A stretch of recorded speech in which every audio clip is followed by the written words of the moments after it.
주말 아침인데 너무 많은 분들이 와주셨어요. 이렇게 많은 분들이 오실 줄 몰랐는데 네, 이른 아침부터 시간 내주셔서 너무 감사드리고요. 저는 난 스프링에서 ML 서빙을 해봤어요 라는 주제로 발표를 할 김수원이라고 합니다.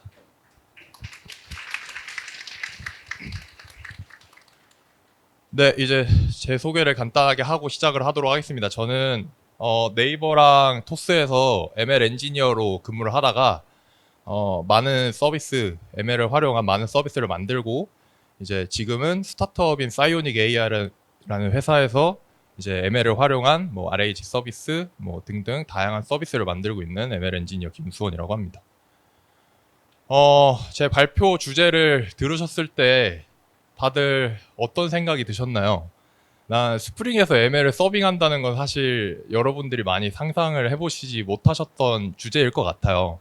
실제로 제가 이 발표를 발표 모집부터 해가지고 한 2개월 동안 여기 스프링 캠프 관계자 여러분들이랑 되게 자주 소통을 했는데 그 관계자 여러분들도 제 발표 주제를 들으시면 하나같이 하시는 소리가 스프링에서 ML 서빙을 한다고요?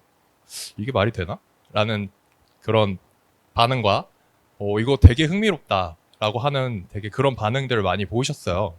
그래서 실제로 스프링에서 ML을 서빙한다는 건 진짜 흔치 않고 제가 이 자리를 빌어서 여러분께 스프링에서도 ML 서빙을 할 수 있고 그리고 이거를 왜 스프링에서 꼭 해야 하는지 그리고 어떻게 할 수 있는지에 대해서 설명을 드리려고 합니다. 이게 스프링 캠프라서 제가 주제에다가 스프링이라고 적어놨지만 스프링에 국한되는 이야기는 아니에요. JVM 관련된 곳에서 전부 다 해당되는 이야기라 이후에는 JVM이라는 단어를 쓸 거고요. 그리고 이 발표는 엄청나게 기술적인 이야기를 하진 않을 겁니다. 왜 그러냐면 ML이란 영역이 사실 들어가게 되면 한도 끝도 없이 어려워요. 여러분들 ML 혹시 관심이 있으셔서 해보신 분들 아시겠지만 한도 끝도 없이 어려울 수 있는 영역이고 그리고 저희는 스프링에서 JVM을 통해서 서비스를 하고 있는 백엔드라는 관점에서 스프링 백엔드를 하고 있는 서비스 하고 있는 백엔드 개발자가 요새 대 ML 시대라고 하는 이렇게 ML이 부흥하는 시대에 어떻게 ML을 적용해 볼 수 있는가 내 서비스에 어떻게 ML을 적용해 볼 수 있고 그리고 그 ML에 다가가기 어려웠던 그런 막혀있던 감정을 뚫어내기를 바라는 관점에서 이야기를 드릴 거라 엄청 기술적이진 않겠지만 그런 알을 한번 깨보시는 그런 자리가 됐으면 좋겠습니다. 자, 시작을 해볼게요. 여러분들이 회사에서 갑자기 상사가 요새 ML이 뜬다던데 너도 ML 한번 해보지 않겠니? 그리고 우리도 ML 서빙을 해야 되지 않을까? 우리 서비스에 ML 적용해야 하지 않겠어? 라는 이야기를 들었을 때 여러분들 어떠실 것 같으세요? 되게 많이 당황스러우실 거예요. 아니, 나는 평생을 스프링으로 자바 개발만 해왔는데 갑자기 ML이요? 라는 생각이 드실 거고 그리고 좀 주체적으로 내 서비스에 한 단계 도약을 위해서 그리고 나의 도약을 위해서 내 서비스에 ML을 직접 해보고 싶으신 분들이 계실 거예요. 그래서 그런 상황에서 ML 해보고 싶은데 어떻게 해야 되지? 막막한데? 라고 해가지고 그래도 일단 시키고 내가 하고 싶으니까 어떻게 ML을 내가 서비스 해볼 수 있을까? 라는 관점에서 많은 방안들을 찾아 나가실 거예요. 그래서 생각해낸 방안 하나가 파이썬입니다. 네, 스프링 이야기를 하다가 왜 갑자기 파이썬 이야기를 하느냐? 사실 ML을 이야기하는 데 있어서 파이썬을 빼놓고 이야기할 수가 없어요. 거의 ML은 파이썬이고 파이썬은 ML이다 할 정도로 뭐 다들 아시겠지만 ML을 할 때는 파이썬을 쓸 수밖에 없습니다. 왜 그러냐면 ML을 만드는 모델이라고 할 때 그런 만드는 언어들이 다 텐서플로우랑 파이토치라는 이 라이브러리 언어들이 다 파이썬에서 이루어지고요. 그리고 LLM, 요새 뜨는 LLM이나 RH 같은 그런 프레임워크나 라이브러리들 또한 다 파이썬에서 이루어집니다. 그래서 사실 파이썬을 빼놓고 ML을 이야기한다는 건 절대 있을 수가 없어요. 그래서 나는 스프링밖에 안 해봤지만 자바밖에 안 해봤지만 그래도 ML을 해야겠지 라는 생각으로 ML에 대한 언어나 철학 그런 걸 이해해보고 어떻게 하면 모델을 만들 수 있는가 모델을 서빙할 수 있는가를 많이 찾아봤지만 이건 안 되겠는데? 라는 생각을 합니다. 아 이거 파이썬으로 할 수 있어? 라는 생각을 하게 되는데 그게 왜 그런 생각을 가지게 되느냐라고 생각을 하면 일단 첫 번째로 파이썬으로 프로덕션을 서비스 한다는 건 너무 제약이 많아요. 왜 그러냐면 여러분들 다 아시겠지만 한 번쯤은 들어봤겠지만 GIL이라고 하는 게 파이썬의 시스템의 기본적인 철학입니다. 글로벌 인터프리트 락이라고 하는 걸 통해서 병렬 처리라는 걸 많이 제한을 하게 되는데 그것 때문에 여러 멀티코어 뭐 2기가 이상 2코어 이상의 멀티코어를 준다고 해도 사실상 싱글코어의 성능밖에 못 내요. JVM을 하는 저희 입장에서는 사실 이해가 안 되죠. 네. 코어를 여러 개 주고 그거를 충분히 활용을 해가면서 멀티스레드로 그렇게 활용을 하는 게 너무나 당연한 이야기인데 파이썬에서는 그게 안 된다고? 쉽지 않겠는데? 라는 생각이 들어요. 그리고 두 번째로 패키지나 환경 관리가 상당히 복잡해요. 라이브러리 업데이트 하나 하면은 의존성이 호환이 안 돼서 라이브러리 하나 업데이트 하면은 이것저것 라이브러리를 바꿔줘야 할 때가 많고요. 그리고 저희는 그래들이나 뭐 웨이븐 같은 걸 쓰지만 여기는 뭐 포에트리, PIP, UV 그런 다양한 의존성 관리를 하는 패키지들이 엄청 많습니다. 그래서 이런 것도 엄청 복잡하고 그리고 앞에서 설명했던 이야기들을 토대로 사실 대규모 서비스 하기에는 너무 많은 제약이 있어요. 그래서 뭐 타입 같은 것도 빡세게 관리하지 않고요. 저희는 무조건 이건 스트링이다, 인트다 해서 다 관리해야 되는데 여기는 일단 들어오면 알아서 처리해요. 그래서 스트링으로 받아야 하는데 뭐 인트로 받는 경우도 허다하고 그렇다 보니까 대규모 서비스의 운영 한계가 명확히 드러납니다. 그래서 생각을 해보니 파이썬으로 대규모 서비스를 하는 건 안 되겠어. 이건 뭐 거의 모래로 집을 짓는 것과 똑같아 보여요. 네, 뭐 제가 이렇게 말씀을 드렸지만 저는 실제로 파이썬으로 서비스를 하고 있기도 하고요. 파이썬 많이 사랑합니다. 네, 제가 뭐 파이썬을 욕하려고 하는 건 아니고요. 네, 실제로 파이썬이 뭐 아시는 분들 아시겠지만 인스타나 많은 AI를 하고 있는 회사에서 실제로 파이썬으로 많이 서빙을 해요. 근데 그게 엄청 난이도가 높고 어렵습니다. 그래서 다른 방법을 찾아보기로 해요. 나는 파이썬도 잘 모르는데 그렇게 이런 것들을 관리하면서 대규모 서비스 하기는 쉽지 않을 것 같아요. 그래서 다른 방법을 찾아보기로 합니다. 그럼 다른 방법이 뭐가 있느냐라고 생각했을 때 직접적으로 ML을 서비스 할 수 있게 도와주는 추론 서비스, 서버 그리고 엔진이 있어요. 엔비디아에서 트라이톤이라고 하는 엔진을 써서 모델을 서비스할 수 있고요. 그리고 LLM 다양한 LLM을 서빙을 할 수 있게 VLLM이라는 엔진도 있고 실제로 클라우드 서비스에서 많은 엔진들 그런 모델들을 서비스할 수 있게 지원도 해줍니다. 뭐 실제로 그런 되게 많이 유명한 모델들이나 그런 로직 같은 것들은 많이 이런 클라우드 서비스에서 지원을 많이 해줘요.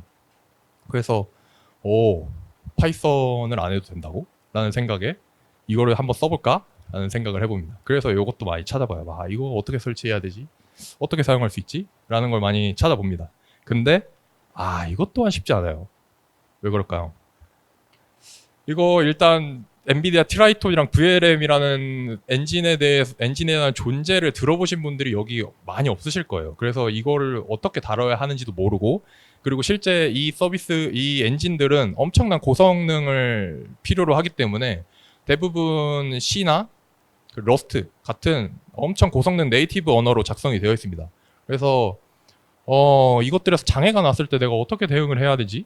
라는 생각이 들기도 하고 그리고 이거를 실제로 서비스에 구축을 해서 운영을 하는 건 또 쉽지 않아요. 이걸 어떻게 구축해야 되지?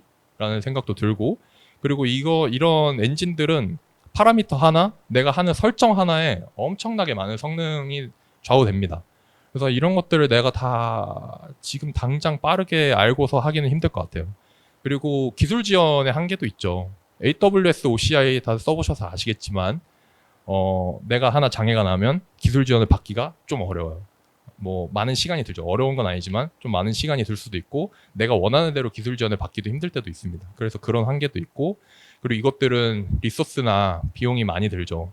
사용하면 사용하는 대로 돈이 나가다 보니까 뭐 내가 돈이 엄청 많은 사람이 아니라면 그리고 회사가 돈이 엄청 많지 않으면 이런 것들을 풀 가동을 해가면서 그 비용을 감당하기는 쉽지 않을 거예요. 그래서 이런 어려움이 있으니 역시 다음은 JVM인가 JVM을 해야 하나 내가 이래서 JVM을 했지 라는 생각에 JVM으로 해보려고 작정을 해봅니다. 그래서 보면 JVM에서 하는 장점이 뭐가 있느냐라고 이제 생각을 해보면 뭐 두말하면 입이 아프죠. 네, 저희는 다 알고 있죠. JVM에서 어떤 장점을 취득할 수 있을지, 그리고 어떤 이런 걸 해서 어떻게 대규모 프로덕션에서 잘할 수 있는지, 그런 거는 두말하면 입이 아프고 여기 계신 분들은 다 알고 있으실 거예요. 그래서 여기는 그냥 빠르게 넘어가도록 하겠습니다. 그래서 이런 JVM 뭐 파이썬도 안 될 것 같고 엔진도 안 될 것 같아요. 그래서 JVM으로 서빙 해야겠다라는 마음을 먹고, 그래서 이제 JVM으로 직접 서빙을 해보려고 합니다. 그래서 어떻게 할 수 있는데요? 라는 생각을 이제 가지게 되죠. 그럼 JVM에서 ML 서빙을 어떻게 할 수 있느냐라고 생각을 해보면, 사실 할 수 있는 방법은 예로부터도 엄청 많았어요. 뭐 오닉스라고 하는 프레임워크 라이브러리를 쓴다던가, 그리고 텐서플로우, 그리고 DJL이라고 하는 라이브러리를 쓰면 충분히 자바 생태계에서도 여러분들이 ML 서비스를 직접 할 수 있습니다. ML을 실제로 아예 모르더라도 할 수 있어요.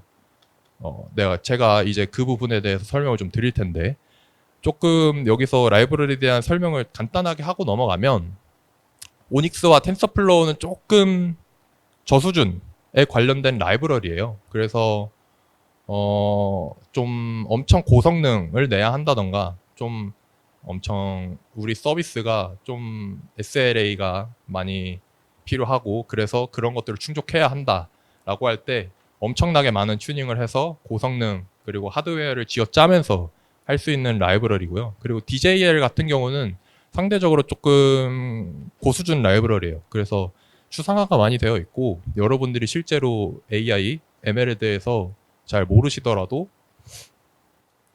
하는데 불편함이 없으십니다. 그래서 저는 일단 DJL이라고 하는 것에 대해서 먼저 설명을 드리려고 해요. 그래서 DJL이라고 하는 라이브러리를 어떻게 서빙을 할 수 있느냐라고 하면, 일단 DJL 라이브러리가 추구하는 방향은 명확합니다. 자바 개발자들의 ML 진입장벽 허물기. 여러분들이 ML을 하려고 하실 때 뭐가 가장 허들이 될까요? ML을 모른다는 게, 파이썬을 모른다는 게 가장 큰 허들이실 거예요. 그래서 이 모델을 만들어진 언어인 파이토치나 텐서플로우 같은 라이브러리에 대한 이해도 있어야 되고요. 그리고 그 모델이 어떻게 만들어졌는지와 같은 아키텍처에 대한 이해도 있어야 하고, 그리고 이거를 추론, 그리고 서비스하는 그 이해도 있어야 하고, 그리고 이거를 고성능으로 그 GPU를 활용해서 서비스하기 위한 그런 GPU, 그리고 환경에 대한 이해도 있어야 돼요. 근데 그런 것들을 다 알기가 쉽지 않죠. 그래서 그런 것들을 다 몰라도 DJL 하나로 서비스 할 수 있게 하는 게 DJL의 철학이고요. 그래서 특징 중에 하나가 AI 전문가가 되지 않아도 된다라고 합니다. 실제로 DJL의 깃에 들어가서 가장 첫 번째 페이지 위에 나오는 오버뷰를 보면 저렇게 써져 있어요. 여러분들이 AI, ML의 전문가가 아니어도 실제로 DJL을 활용해서 ML 서빙을 할 수 있습니다. 라고 저렇게 나와 있습니다. 그래서 제가 앞에서 말씀드렸던 그런 기반 지식들 다 몰라도 여러분들이 DJL 하나로 JVM에서 ML을 서빙하실 수 있어요. 제가 이거는 뒤에서 실제 어떻게 활용할 수 있는지와 함께 예시를 보여드리면서 설명을 조금 드릴게요. 그리고 두 번째는 다양한 모델을 활용을 할 수 있습니다. DJL 내부에서 지원하는 모델들이 있어요. 실제로 뭐 DJL 내부에서 다양한 뭐 감성 분석이라던가 뭐 텍스트 분류, 이미지 분류, 그런 주제들과 태스크에 맞춰서 다양한 모델들을 지원을 하는데, 그것 또한 엄청나게 강력한 이점이지만 DJL의 가장 강력한 이점은 허깅페이스라고 하는 곳과 연결이 되어 있다는 거예요. 허깅페이스가 뭐냐라고 하시면, 쉽게 말씀드리면 전 세계의 모델을 만드는 사람들이 자신이 만드는 모델, 그리고 튜닝한 모델, 그런 것들을 공개해 놓은 오픈소스 허브라고 생각하시면 돼요. 그래서 이 허브에서 내가 필요한, 나는 이미지 분류를 할 거야 라고 하면 이미지 분류와 관련된 모델을 가져다 쓸 수도 있고, 그리고 감성 분석을 하겠다라고 하면 감성 분석을 하는 그런 모델을 가져다 쓸 수도 있고, 그리고 실제로 다양한 LLM 모델도 여기에 많이 올라와 있습니다. 그래서 이 허깅 페이스와 연동이 돼서 여기에 있는 모델들을 쓸 수 있다는 건 엄청난 강점이에요. 그래서 실제로 만약에 DJL에서 자체적으로 지원하지 않는 모델들, 내가 뭔가를 하고 싶은데 이거로는 안 된다 했을 때 허깅 페이스에 있는 모델들을 활용을 해서 그 태스크들을 해결해 나갈 수 있습니다. 물론 허깅 페이스에 있는 모든 모델들이 다 되는 건 아니에요. 그래서 여기서 지원을 해줄 수 있는 포맷에 맞춰서 되어 있어야 되긴 하지만 그래도 그 모델 DJL을 써서 할 수 있는 모델의 수가 점점 많이 늘고 있다. 그리고 이걸 활용하면 다양한 태스크를 할 수 있다라는 걸 알고 넘어가시면 좋을 것 같아요. 이외에도 뭐 사실 DJL을 활용했을 때 많은 장점들이 있지만 제가 생각하는 장점 큰 두 가지는 이거고요. 그래서 실제로 이 DJL을 활용해서 어떻게 내 서비스에 어떻게 적용을 할 수 있는지 한번 설명을 드려볼게요. 하나 예를 들어봅시다. 내가 커머스에서 직장을 다니고 있고 저는 커머스 백엔드를 하고 있는 백엔드 개발자라고 생각을 해보죠. 그러면은 커머스에서 ML을 활용해서 할 수 있는 게 뭐가 있을까요? 되게 많이 있을 거예요. 검색도 할 수 있고 추천도 할 수 있을 거고 그리고 리뷰를 분석을 해서 리뷰 데이터 분석을 할 수 있을 거고 그리고 많은 판매자들이 상품을 올릴 때 이 상품이 적절한지 아닌지 그런 거를 검수하는 작업에도 ML을 활용할 수 있을 거예요. 근데 저는 이 중에 리뷰 분석을 할 때 어떻게 DJL을 활용해서 내가 ML을 적용해서 내 서비스를 어떻게 한 단계 업 시킬 수 있을지 한번 예시를 들어서 설명을 드려볼게요. 자, 다음과 같은 리뷰가 있다고 가정을 해봅시다. 이 상품 대박 좋아요. 강추합니다. 라는 리뷰가 있을 때 이 리뷰로 ML을 활용해서 할 수 있는 태스크는 뭐 지금 당장 생각나는 건 한 두 가지 정도가 있어요. 뭐냐면 리뷰 노출을 할 수 있겠죠.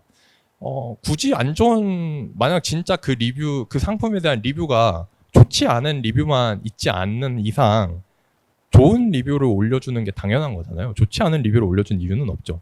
그리고 두 번째는 판매자 페널티를 줄 수도 있어요.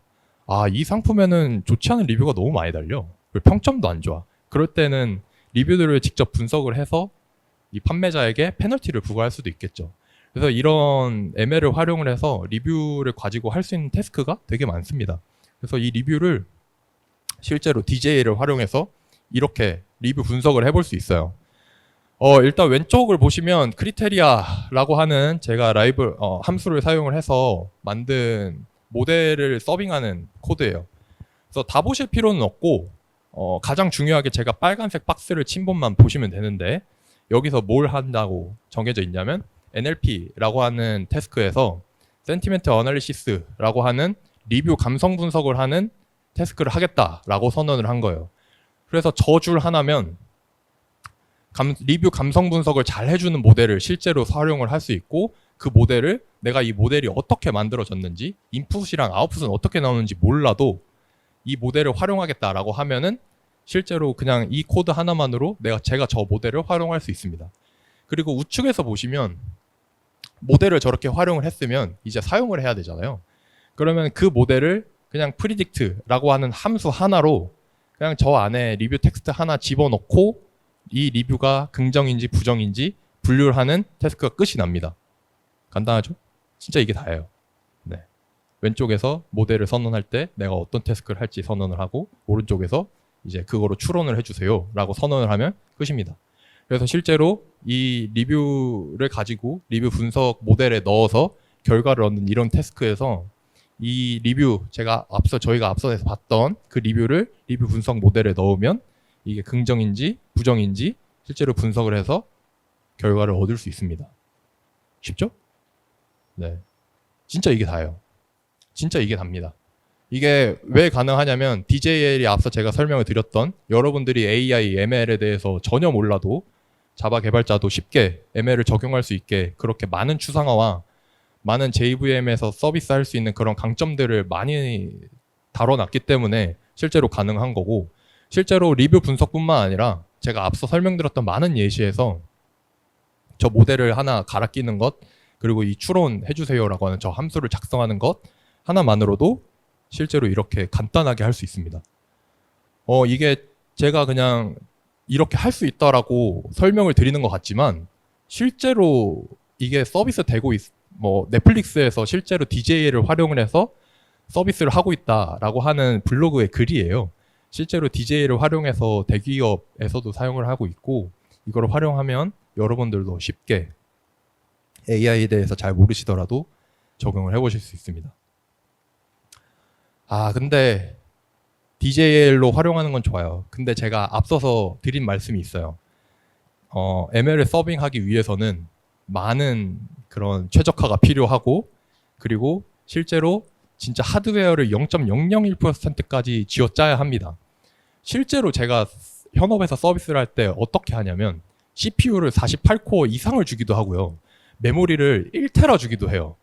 이게 서비스 해보신 분들 입장에서는 진짜 이해가 안 될 거예요. 저도 ML이 아닌 서비스 해봤을 때 어떤 상황이냐면 코어는 2코어가 평균이고 4코어 줘도 많이 줬다고 얘기하고, 메모리는 2기가도 평범하고 4기가 줘도 많이 줬는데 48코어에 몇백 기가라고요? 라는 소리를 다들 하실 거예요.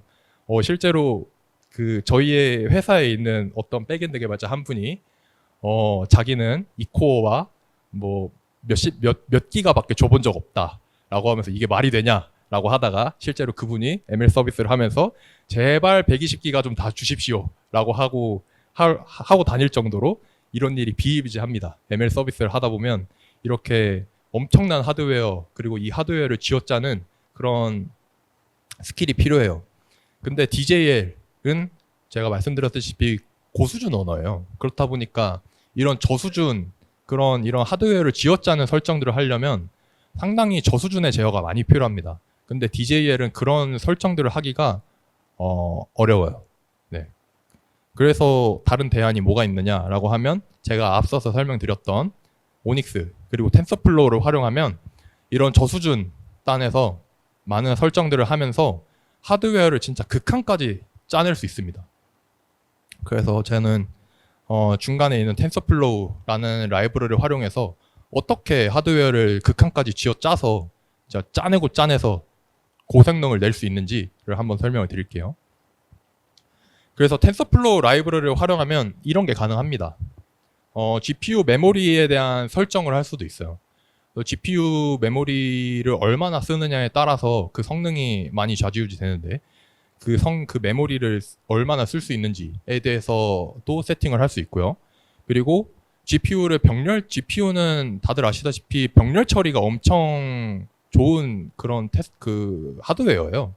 그래서 이 병렬 처리를 어느 수준까지 제어를 하고 어떻게 쥐어 짜내는지가 많은 핵심인데, 그 GPU 병렬 처리에 대한 설정을 제가 직접 할 수도 있기도 합니다.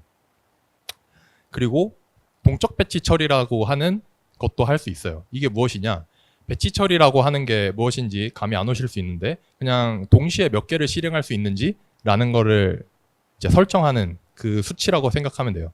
그래서 동시에 몇 개를 실행할 수 있는지, 이 배치 처리를 제가 동적으로 할 수 있습니다. 왜 그러냐면 만약에 배치 처리를 64로 해놨는데 하나만 처리하면 63이 비잖아요. 그러면 그건 또한 성능이 안 좋고, 만약에 내가 32로 설정을 해놨는데 동시에 128을 해야 한다고 하면 32보다 크니까 여러 개를 해야 하는 그런 상황에 놓여요. 그럼 그것 또한 성능이 좋지 않겠죠.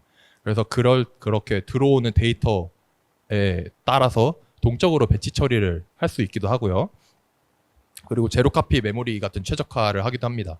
메모리를 사용하는 게 가장 중요하다 보니까, 그래서 이런 메모리 최적화도 할 수 있어요.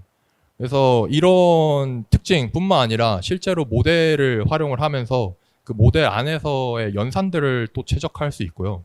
이런 많은 최적화를 통해서 하드웨어를 진짜 극한까지 쥐어짤 수 있습니다. 그래서 실제로 이것도 어떻게 활용을 할 수 있는지를 한번 예시를 들면서 설명을 드릴 텐데, 이거는 저희 사이오닉 AI에서 만든 스톰이라고 하는 제품입니다. 그래서 이 제품에서 저희가 실제로 저런 GPU 그리고 텐서플로우를 활용을 해서 ML 서빙을 하고 있고, 많은 문서 몇십 개, 몇백 개, 그리고 몇만 개가 되는 그런 문서들에서 이 사용자가 입력한 쿼리와 어떤 데이터가 가장 일치하는지 찾아주는 작업을 하고 있어요. RAG라고 하는 작업이죠. 그래서 저희 플랫폼의 플로우를 잠깐 설명드리면, 저런 사이오닉 AI 내부 구성원들의 권한은 어떻게 분리되어 있나요? 라는 질의가 들어왔을 때 저희 플랫폼이 이 질의를 받고 이제 학습되어 있는 문서들을 봅니다. 그래서 그 학습되어 있는 문서 안에서 이 질의와 가장 관련이 높은 그 문서들을 탐색을 하고 그 문서 내용과 질의 쿼리를 문서들 내용을 찾은 다음에 그 문서 내용과 질의 쿼리를 LLM에 보내서 답변을 생성해요. 이게 요새 많이 화두가 되고 있는 RAG LLM 시스템의 구조입니다.